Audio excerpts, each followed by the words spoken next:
Tapi di sini ada sensornya, Cak. Jadi sensor speednya dirubah di bagian roda depannya. Konsepnya memang MotoGP bike banget, Cak. Ini adalah kontrol dari yang digunakan pembalap. Yang pertama ini ada on off ya. Sama pasti bingung, Cak, ini kok ada on off, kan di sana ada engine kill nih. Ada juga mapping di sini, Cak. Ini ada launch control. Ini adalah adjuster untuk pengereman, teman-teman.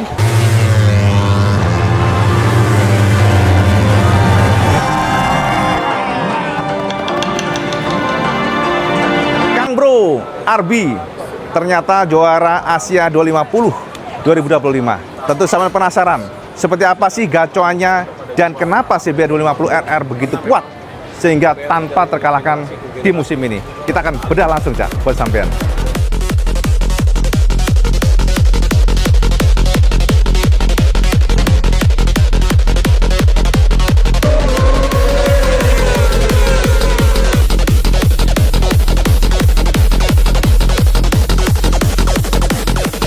Kang Bro, IWP saat ini ada di pedok dari tim Astra Honda Racing ya.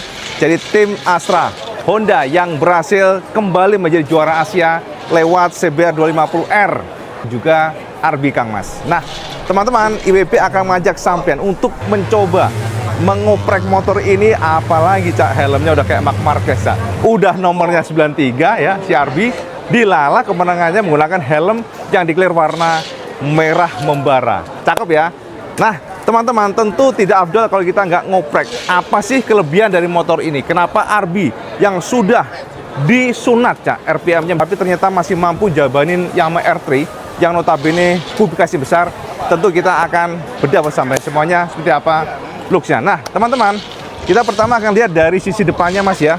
Jadi, Cak, untuk CBR pemenang ini, sampean akan melihat sebuah fairing yang memang berubah, Cak. Fairing ini adalah fairing untuk mengoptimalkan aerodinamika, termasuk juga sisi dari rem R-nya dirombak. Jadi sama lihat ini ya, bagian lampu sudah bolong, Mas. Ini adalah rem R ya. Kalau ada asupan angin lebih besar, maka secara power akan membantu. Makanya teman-teman, kalau sama lihat di sini ini bolong, dan ini langsung terkoneksi ke bagian belakang ya. Jadi hisapan dari piston yang membutuhkan asupan angin besar akan bisa diambil dari sini. Yang kedua adalah dari sisi tentunya bagian peleknya. Peleknya sudah menggunakan model aluminium ya, teman-teman semuanya. Jadi gale speed lebih enteng, membantu dari sisi yang pertama gripnya lebih bagus ya, karena dengan weight yang diatur ulang, termasuk juga kinerja suspensi plus ban, tentunya semuanya adalah satu komponen yang tidak terpisahkan. Dan untuk peleknya pun berubah. Teman-teman mungkin akan melihat suspensi yang sama, Cak. Suspensi yang secara looks-nya dari luar adalah suspensi yang kita kenal, yakni SOA ya.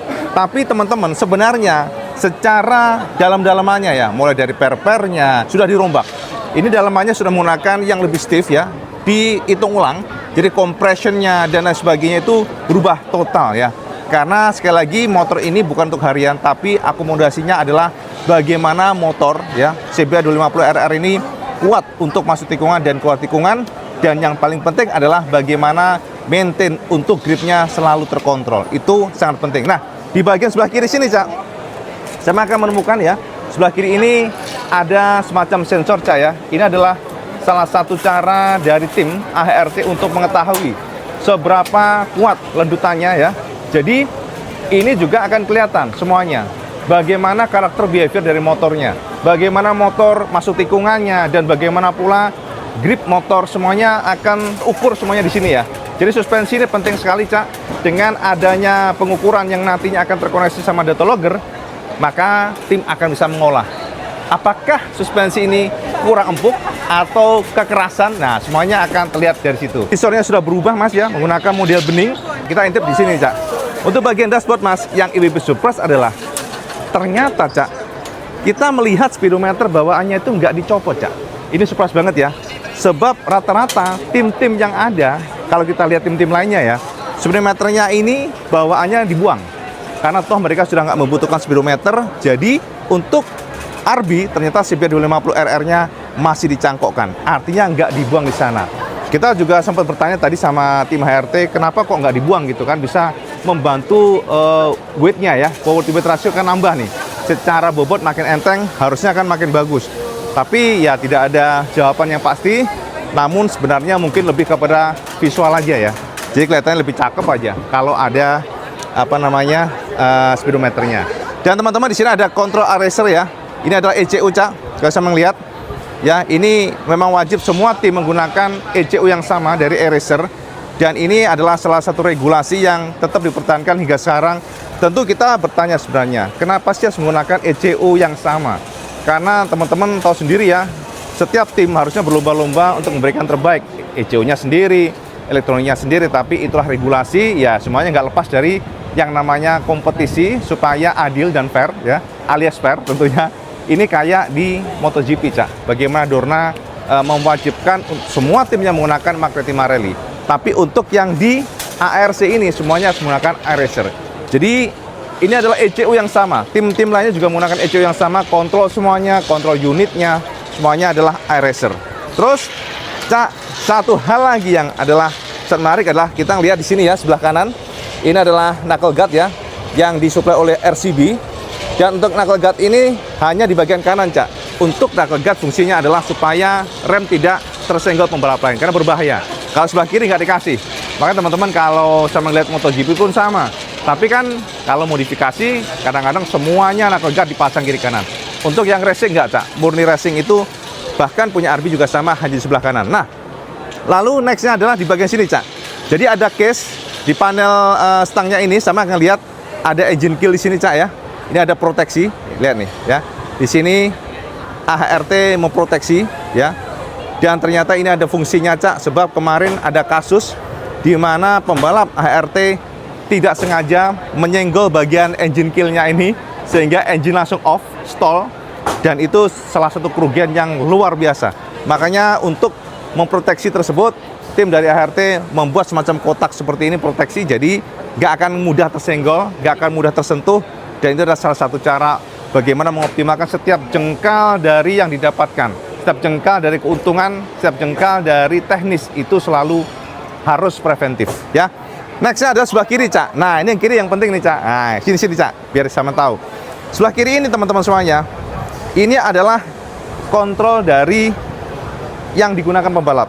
Yang pertama ini ada on off ya. Sama pasti bingung, Cak, ini kok ada on off, kan di sana ada engine kill nih. Ternyata on off ini hanyalah untuk menyalakan lampu LED-nya, Cak. Jadi pada saat rain atau wet race, maka pembalap wajib menyalakan yang namanya lampu belakang ya. Ada terkoneksi di sana buntutnya. Dan ini untuk menyalakan. Lalu di sini juga ada pit limiter control ya. Jadi tinggal pencet. Ada juga mapping di sini, Cak, ya. Jadi di sini ya, ini pit limiter yang 60 km/jam maksimal di pit. Yang kedua ini adalah mapping. Jadi teman-teman pembalap bisa menggunakan mappingnya. Mapping berapa sesuaikan dengan gayanya ya. Artinya ya sesuaikan dengan kondisinya di sirkuit. Dan yang terakhir adalah ini dia, Cak. Ini adalah launch control. Pembalap sebelum start harus mencet ini supaya untuk mencegah slip, mencegah ban wheelie. Jadi ada pengatur elektronik launch control. Jadi ada 3 item yang perlu dipencet oleh pembalap ya. Nah, teman-teman sebelah kiri ini juga ada kayak puntiran ya. Ini adalah adjuster untuk pengereman, teman-teman. Jadi biasanya ketika rem sudah panas disc brake-nya, maka feel-nya berbeda. Feel-nya akan kadang-kadang agak dalam ataupun dangkal. Pembalap bisa mengatur dari sini sesuaikan dengan ya yang diinginkan, itu aja ya. Jadi yang menjadi beberapa poin di bagian depan sini, jadi artinya perombakan juga kita menemukan adanya stangnya ya. Stangnya di sini sudah berubah, Cak. Stangnya menggunakan aluminium dan posisinya dirubah pula, dan bagian ujungnya sini juga ada compression, semuanya berubah bagian ujungnya sini. Artinya Ibu sudah tekankan tadi ya, untuk suspensinya memang dirubah dalamnya, dan itu berkaitan pula dengan bagian ujung sini. Capnya ya, tutupnya ya. Terus ini motor nggak ada steering dampernya, tapi Honda akhirnya meracik steering damper ya di bagian area sini, Cak. Nah, tersembunyi bagian area sini nih. Jadi posisinya di bawah stang. Nah, itu dia. Ya, kelihatan nggak sampai nih. Dan ini mereknya Öhlins, teman-teman semuanya. Dan ini akan membantu motor stabil pada saat high speed ataupun digedor pada kecepatan tinggi di masuk keluar tikungan ya. Motor balap dari RB ataupun tim dari AHRT lainnya semuanya di sini ya, sama aja semua, Cak. Ya. Secara settingan semuanya mirip dan sudah ada steering damper. Di bagian sini kita akan melihat ada disc brake yang sudah dirubah. Disc brake-nya bukan standar bawaannya, Cak. Disc brake yang lebih lebar Dan teman-teman, untuk pengeremannya kalipernya masih sama menggunakan Nissin 2 piston, tapi di sini ada sensornya, Cak. Jadi sensor speednya dirubah di bagian roda depannya, ya. Jadi gitu Kang Mas ya. Terus untuk bagian area body-bodinya jelas berubah semuanya. Konsepnya memang MotoGP bike banget, Cak. Di mana pembalap harus mendapatkan feel ringan. Yang pertama itu, jadi feel ringan. Dan itu yang membuat tim juga melakukan beberapa perubahan dan juga feel bagaimana motor nggak gampang goyang. Itu penting sekali, makanya aeronya juga dirubah. Dan walaupun tidak ada konfirmasi ART karena memang mereka silent, Cak, tapi ini adalah sebuah desain untuk meningkatkan daripada aerodinamika. Termasuk juga teman-teman bisa lihat ya, di bagian area sini ya, juga berubah. Fairing ini juga berfungsi untuk memudahkan para tim kalau terjadi crash. Jadi plug and play-nya tuh lebih mudah, Cak, karena kita lihat ya, pengikatnya juga lebih minimalis dibandingkan dengan yang bawaannya. Pastinya, Cak, lebih simple ya. Terus teman-teman juga di sini ada transponder, Cak, ya. Jadi untuk mencatat waktu semuanya akan terlihat terkoneksi dengan data elektroniknya di mana di layar ya, teman-teman semuanya. Dan untuk footstep-nya juga berubah, Cak. Footstep-nya lebih ringan ya. Footstep-nya juga ada karetnya di sini. Fungsinya apa? Pastinya untuk lebih solid ya. Setiap jengkal dari balapan itu tidak boleh ada kesalahan. Nah, teman-teman banyak juga yang bertanya nih, Cak, kita kok melihat ada gripnya ya, ada kayak ini nih, lihat nih ya. Jadi ada kayak kawat di sini, ujung-ujung. Nah, kok ada kawat ini apa nih, Cak? Ini juga dilakukan pada MotoGP bike, Cak. Jadi teman-teman, pembalap itu selalu melakukan cornering dengan ekstrim ya, rebah banget. Dan kalau mengandalkan grip atau bawaan karet pabrikan, nggak mungkin mampu bisa menahan, Cak. Sebab kenapa? Lama-lama lower, Kang Mas. Makanya ada pengikat di sini kiri kanan itu untuk memperkuat supaya pembalap ketika dia rebah itu tidak selongsongnya ya, tidak lower, tidak tertarik. Dan itu salah satu cara setiap pembalap, semua tim balapan MotoGP juga demikian, selalu ada karet, bukan karet ya, mungkin kawat ya, kawat di ujung-ujungnya ini untuk memperkuat daripada gripnya ya.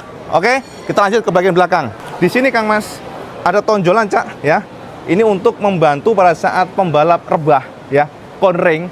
Jadi ini juga akan membantu supaya grip pahanya ini bisa lebih kuat. Itu penting sekali, Cak. Jangan sampai nih rebah-rebah ngelos ya. Jadi ini adalah salah satu kegunaan yang juga sangat penting bagi balapan ya. Ini termasuk juga kita temukan pada motor RB. Nah, nextnya adalah bagian joknya, Cak. Jok ini adalah jok yang berbeda tentunya, Cak. Jok ini tidak sama dengan jok yang kita kenal, tapi ini semacam kayak semi-semi karet, semi-semi spon ya, teman-teman. Jadi kalau kita pegang begini, Cak, ini ngegrip banget nih, Cak. Lihat, saya melihat nih ya, ini ngegrip. Jadi memang keset banget, Cak. Makanya kalau sampai melihat dari sisi looks ya mungkin kurang cakep, tapi kalau sampai jamah ini memang benar-benar berfungsi banget. Cak, deketin aja, Cak, biar ini, Cak. Nah, kayak ngelamun lihat Pinoy ini. Nah, ini dia, Cak, ya. Jadi kalau digini gripnya keset banget ya. Artinya apa? Ini pembalap kalau dia rebah, maka bagaimana grip tetap terjaga, nggak ada yang namanya licin, dan itu penting sekali. Nah, lalu di bagian belakang sini saya menemukan sebuah buritan yang pendek banget, Cak. Ini salah satu juga aero informasinya.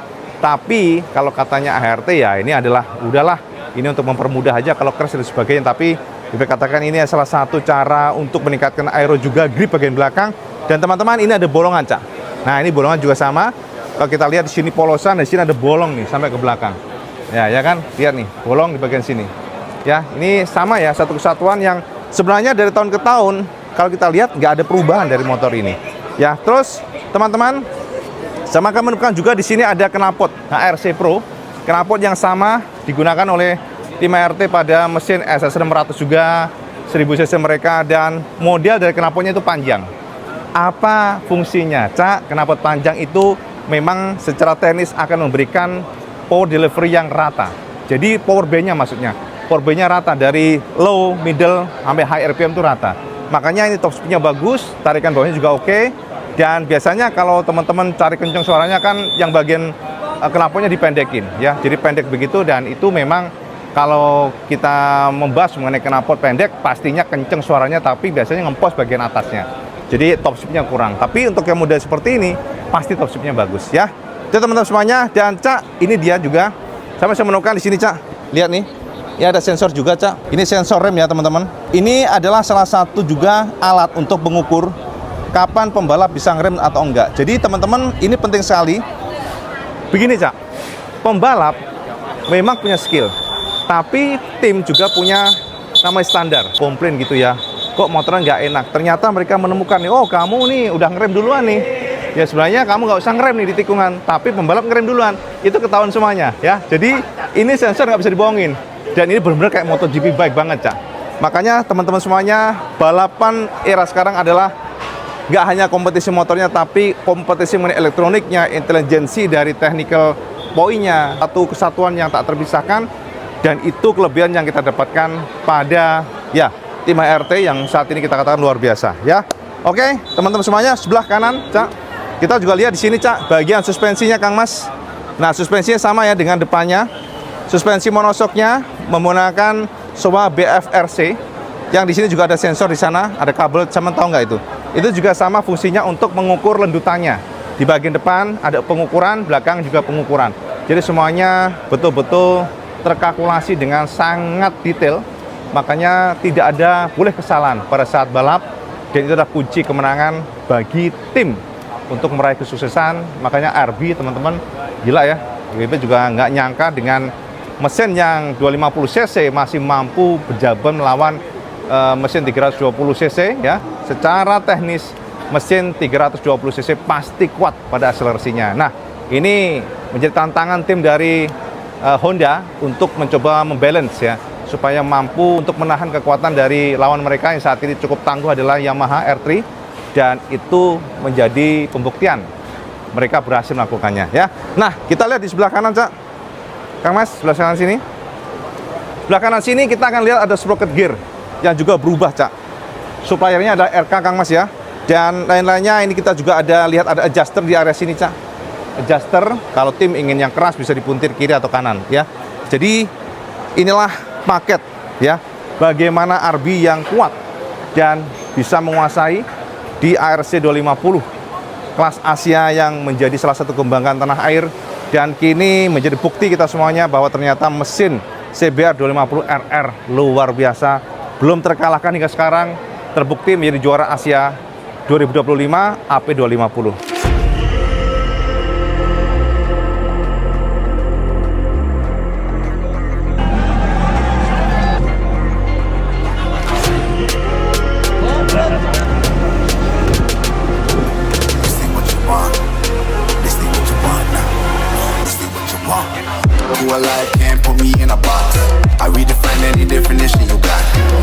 Nah, teman-teman semuanya, itu tadi sekilas review WB tentang motor CBR 250 RR yang tak terkalahkan musim ini.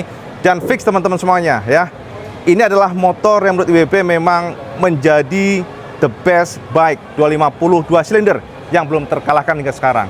Dan fix juga semua paket yang ada di sini adalah sempilan dari MotoGP bike. Ya, kita lihat ya sensornya yang begitu lengkap banget, banyak. Dan tentu selain motornya, itu adalah kombinasi dari RB yang memang sangat kuat dan tim Astra Honda Racing yang mampu juara Asia 250 ya. Dan tentu kita berharap Indonesia berkibar lagi tahun depan ya. Lihat nih Mas, gila nih helmnya cakep banget nih. Asli helmnya Marc Marquez banget nih ya. Kita berharap next year akan kembali bertaji, next year akan kembali juara. Jadi kita pantau seperti apa perjuangan tim Merah Putih ya. Oke, Cak, itu aja update pembenaran langsung dari Chang Buriram Thailand. Semoga semuanya, dan si bisa kalau suka video ini, semua like, share, dan subscribe. Oh, jual aja Kang Mas, sampai selalu lima waktu karena ini paling penting. Assalamualaikum warahmatullahi wabarakatuh. Salam segados.